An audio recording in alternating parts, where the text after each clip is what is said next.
আসসালামু আলাইকুম। কেমন আছেন সবাই? অবশ্যই ভালো আছেন। ভালো থাকার কামনা করছি। আমি জামাল হাসান।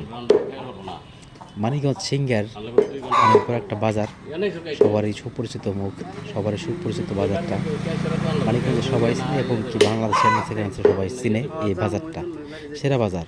ইদানিং আমরা শুনতেছি এবং জানতেছি যে বাংলাদেশে যে ফার্মের যে মুরগিগুলো আছে এই মুরগিগুলো খাবার খাইলে এতে অসুস্থ হওয়ার সম্ভাবনা আছে, যা শুনে আর কি। যে ফার্মি মুরগি যদি খান আপনারা, হয়তো আমরা যদি খাই হয়তো অসুস্থ হইতে পারে, কিন্তু সব কিছু মালিক হয়েছে আল্লাহ। ভালো রাখার মালিক হয়েছে আল্লাহ, সব কিছু দায়িত্ব আল্লাহই বহন করে। তো এই জন্য বলতেছি, যদি আপনি ভালো থাকতে চান তাহলে এই যে মুরগিগুলো দেখছেন এখানে, এটা হচ্ছে আপনার বড় মুরগি, শক্ত মুরগিগুলা। এগুলা তো আর ওই ফার্মের মুরগি না। এগুলা যদি আপনারা খান হয়তো টেস্টেও পাইবেন, মজা পাইবেন, আর ভালো লাগবো।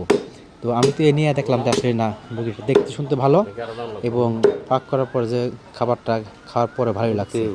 তো ফার্মের মুরগি পরবর্তীতে এই মুরগিগুলা ইউজ করতে পারেন, খাইতে পারেন। দেখেন দেখতে কিন্তু অনেক বড় সড়ো মুরগি। তো আমি যখন দেশে গেছিলাম তখন শুনছিলাম যে এটার নাম হচ্ছে খাসি মুরগি। বাস্তবতা কি মুরগি একটু জানাবেন অবশ্যই। ভালো থাকবেন, আজ এ পর্যন্তই। দেখা হবে অন্য কোনো ভিডিও নিয়ে। আল্লাহ হাফেজ। আর ভালো লাগলে অবশ্যই শেয়ার করবেন। যদি ভিডিওটা শেয়ার করেন, ভিডিওটা বানাইতে ভালো লাগে, করতে ভালো লাগে। আল্লাহ হাফেজ। আবার দেখা হবে কোনো ভিডিও নিয়ে।